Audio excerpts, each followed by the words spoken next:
welcome. I'm Titus, and I'm still going to take you through another module, which is, do you have what it takes to run a business?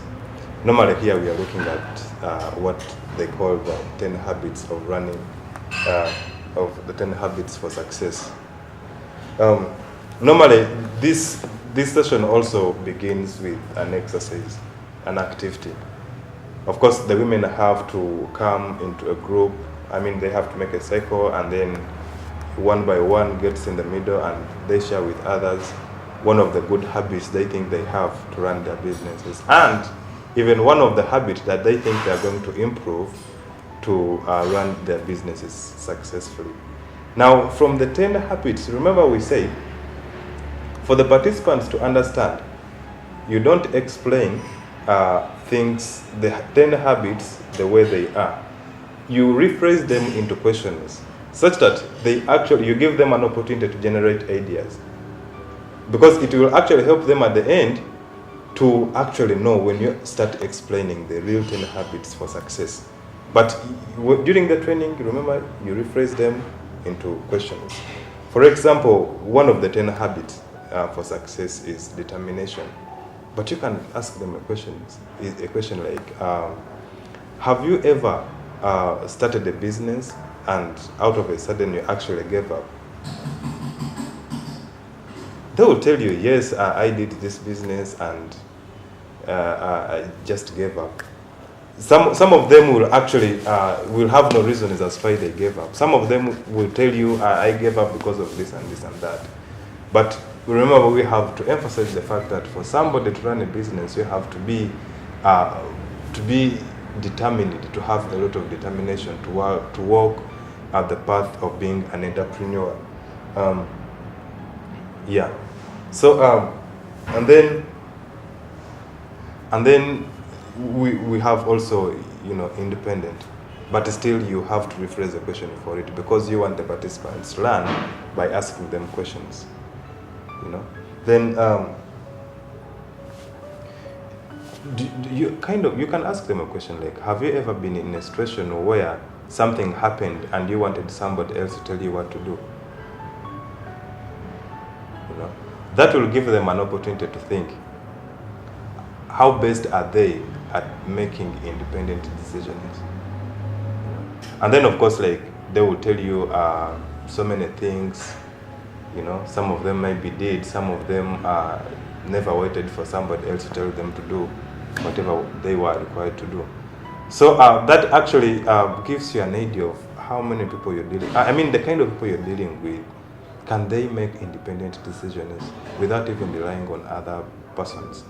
But of course, it is important, just like we said in our previous sessions about market research. If it's anything that is in relation with a new business, it's important. Yes, you can make an independent decision, but again, you can still kind of back up with some research, And then after getting justification for your involvement in that business, then you're actually now very well placed to make a final decision as, an independent decision. But depending on the information you've already gathered from the field and stuff like that. Yeah. And then we now have another one, like, you have to be a hardworking person. Hard work pays, hard work pays. But you can, like, still also ask them a question like, is there any time that you tried to do, you stopped trying to do something for some reasons, And some will tell you, yes, I stopped doing this and that because of this and what. But of course, like, just we said, running a business is just like being at the battlefront. It's actually survival for the fittest. So you have to be a very, very, the trainer, that you have to let the participants know that you have to really be a very, very hard-working person. Then we have self-confidence. Of course, you have to believe in yourself. Let's say you've made a decision that will actually either improve on your business or will create more opportunities for the business to make more profits. You know, do you really believe in yourself that this is the right decision that you've actually made? Because most of the time, people running businesses say we are our own bosses. But you can't be your own boss if you don't believe in yourself. So you have to emphasize this. You have to tell the participants that you have to always believe in yourself. Of course, like bearing in mind the consequences for the decision made. And then, are you curious? You know, like I think curiosity relates to doing something different in a different way, or trying to do something else, maybe differently,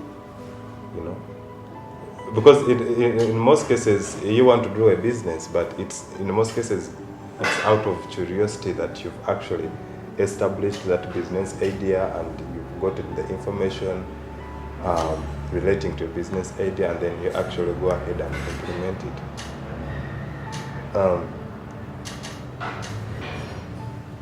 Creative. You have to think about new ideas for the business. Remember, we say, for the trainer, you have to emphasize the fact that participants have gotten always to think for other ways of bringing in more income, which actually is income diversification. Remember last time in our previous model, we talked about putting your eggs in one basket, and of course you know what will happen. So you have to keep on thinking about other new ideas that can supplement the existing business. Problem solver. If you have a problem for your business, do you actually run away from it? No, you don't. You sit down, find solutions to it, and then go ahead. But again, it will still go back to decision making. If let's say you've found solutions to an existing problem, now do you have that ability to make the perfect decision, either to go forward or to kind of give up? So you really have to be good at solving problems, even like addition, subtraction, and those things. Of course, those are some of the stuff that we use to solve financial problems, especially in businesses. So it's important for them to know that running a business entails the person being good at solving problems. Honest. Remember, in our previous model, we also talked about, when we were talking about customer care, why do people come and buy from you? Do you treat them fairly? That is very important. So you can even ask the participants the question like, is there any way, in any situation where you acted unfair to your customer? They will tell you so many things, but of course we have to emphasize the fact that you have to be honest to your customers, because that is one thing that is actually going to make them always come back and buy products from a business. And of course, like talking good things to other people, to their friends, and then out of those good things, their friends will also be forced to come and buy from you. So you really have to be honest with your customers. Reliable.